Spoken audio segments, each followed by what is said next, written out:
Early on in the space program, the flights were so short that there were no toilet facilities at all. You just held it, right? You can wait a few hours. Pretty soon we realized that you need to have some sort of basic capability. From questionable bathroom practices to astronauts behaving badly, you love the first one, so here we are with yet again another top 10 list of dark things that astronauts refuse to talk about, kind of, part 2.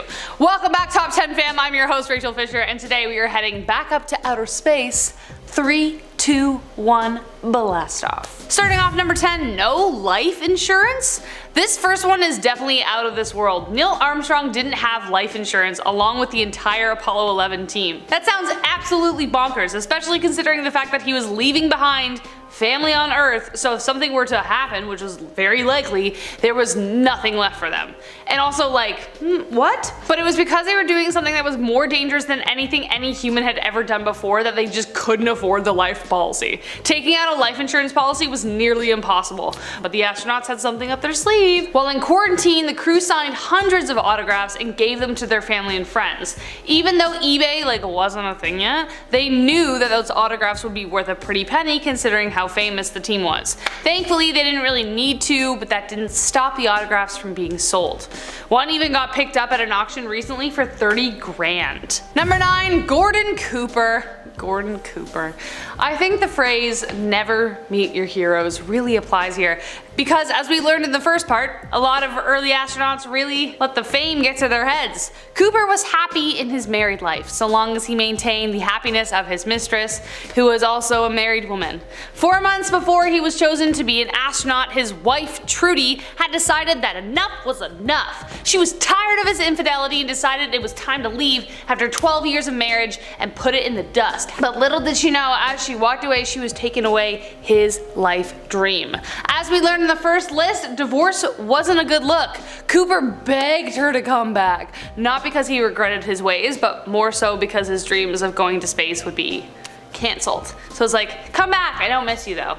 Whether it was to help him or because she got 70 grand from a Life magazine segment, Trudy went back.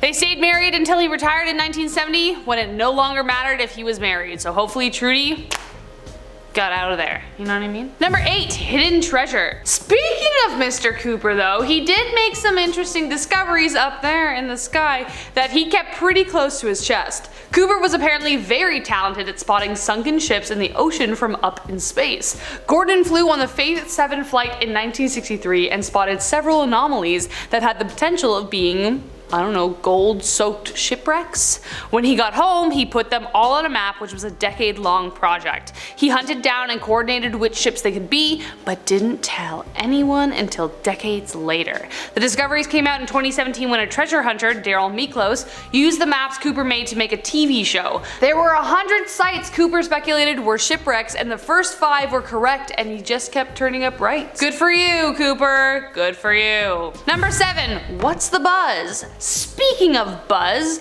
remember to head over to Bumblebee if you want to see more of me doing this, because this is what we do over there too, but quirkier.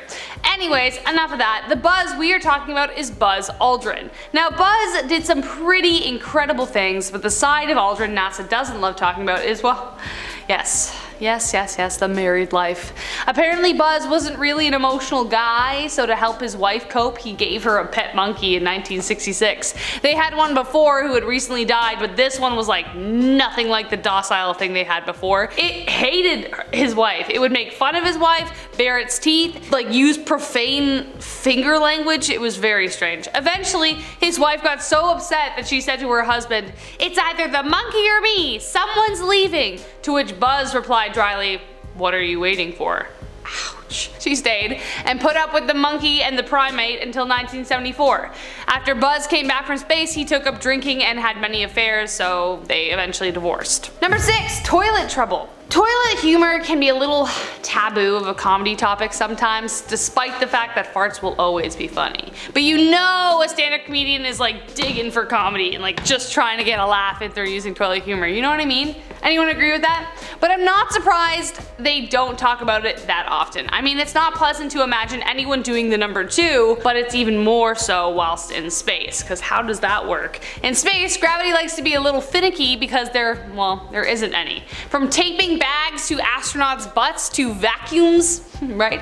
Helping an astronaut do their duty proved more difficult than they imagined. They made pants astronauts could wear which could hold up to 3.75 cups of urine, and even a 50-grand toilet you had to be strapped into. NASA's Scott Weinstein had to teach the crew to use it and said that it was all about alignment. The hole was a quarter the size of the one that we have in our toilets, and some of them had to use an under-the-seat camera so they could get perfect aim every single time. Today it's less complicated. They sit on a tiny hole and a vacuum sucks the stuff away. Who would have thought a basic human action would be so hard in space? Number 5. Money, money, money?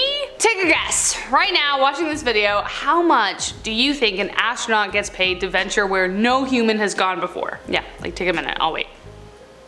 Long enough. My first guess was at least 700 grand or millions, because you're literally risking your life where no one can save you. Even though most astronauts don't actually end up going to space, but at least the ones that do, right? But the actual number may surprise you. Astronauts are paid by the federal government's general schedule pay scale, and they usually qualify for GS13/14, the highest being 15. This means that they can make anywhere between 100 grand to 161 grand. Hey, to someone like me that's got 2 to 3 jobs minimum to pay rent, that sounds pretty good.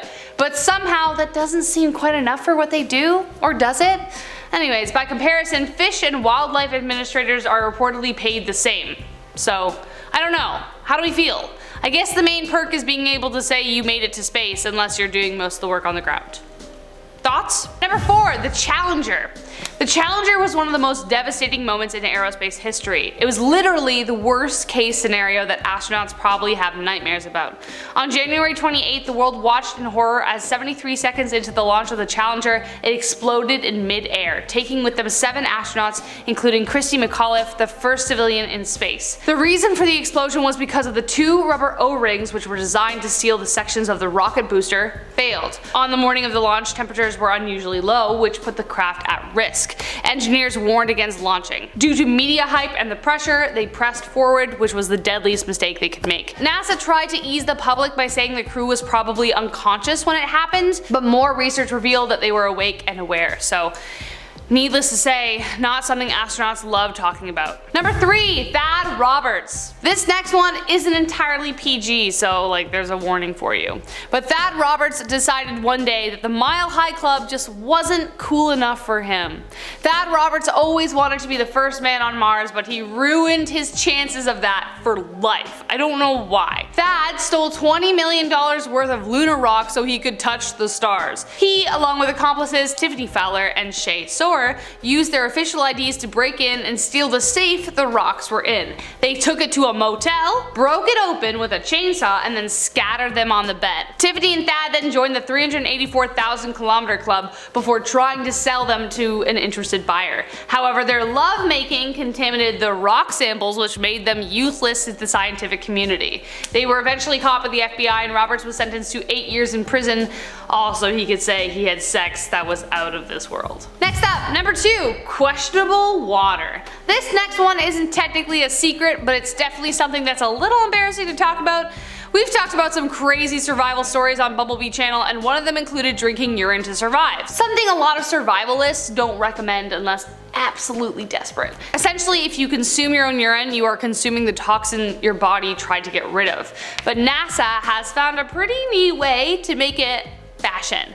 Astronauts in space actually drink their own urine, but that's after the ship has transformed it back into water. They've been drinking their recycled urine since 2009 aboard the ISS, so I guess anytime they are thirsty, they just go to the washroom. The toilet they use, as mentioned above, uses powerful acids to help control fungal and biological growth. They don't recommend doing this without this technology, obviously, just in case that idea popped into your head. Currently though, they are looking at tech that might be able to pull water from the air, but they are still far from that. And last but not least, the Apollo 11 hoax. The moon landing hoax is still alive and well, and true or untrue, astronauts aren't likely to be heard talking about it because it lives in the realm of conspiracy. We have probably talked about it on this channel. If you can find one video about it, post it below. On July 20th, 1969, the first astronauts landed on the moon. It was a race between the US and the Soviet Union to put their flag on some moon cheese, and we beat them. They beat them. I'm Canadian. right? Forgot. But ever since conspiracy after conspiracy has sprung, 5% of Americans reportedly still believe that the moon landing was faked. About 16 million people. You would think that NASA would just like put this conspiracy to bed, but the video that showed the landing apparently disappeared. So that's convenient. Anyways guys, that was our top 10 list of dark things the astronauts refused to talk about, part 2. If you want a part 3, you know what to do. Like, follow, subscribe. Tell us about your childhood dream about being an astronaut. Tell us all about it. I'm interested. Anyways guys, until next time, I'm your host Rachel Fisher. Take care.